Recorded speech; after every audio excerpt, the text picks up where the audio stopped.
نحمده ونصلي على رسوله الكريم أما بعد فأعوذ بالله من الشيطان الرجيم بسم الله الرحمن الرحيم فقل جاء الحق وزهق الباطل إن الباطل كان زهوقا صدق الله العظيم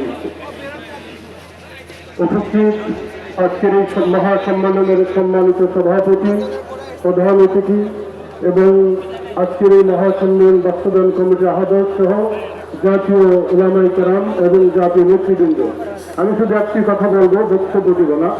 গতকালকের সাংবাদিক সম্মেলনকে কেন্দ্র করে যে মোহতারাম হাজিরিন, আপনারা জানেন যে গতকাল একজন আলেম মুআজ বিন নূর, সাতপন্থী আলেম মুআজ বিন নূর, তিনি সাংবাদিক সম্মেলনে একটি কথা বলেছেন যে কিভাবে দাবি আদায় করতে হয় সেটা আমরা দেখে নেব প্রশাসনের সামনে। আপনারা জানেন, এই জনসমুদ্র থেকে বলতে চাই, আমরা টঙ্গী ইজতেমার যে মজবুর হয়েছিলাম ক্ষমা করে দিয়েছি, কিন্তু এখনকার এই বক্তব্যকে আমরা কখনো ক্ষমা করব না।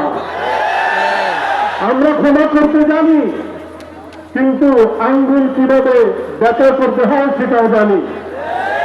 আল্লাহ রহমতুল্লাহ বাগের নবনগরীকে গালি দিবে, উবাইদুল্লাহ ফারুক সাহেবকে গালি দিবে, মধুপুরের পীর সাহেবকে গালি দিবে, মাসাহির উলামায়ে কেরামকে গালি দিবে, আর আমরা চুপ থাকবো, এটা কখনো মেনে নিতে পারি না। যদি আগামীতে আঙ্গুল দেখা করার কোন পজিশন চলে আসে, প্রস্তুত ছিলাম করে বলেন। সকলকে ধন্যবাদ।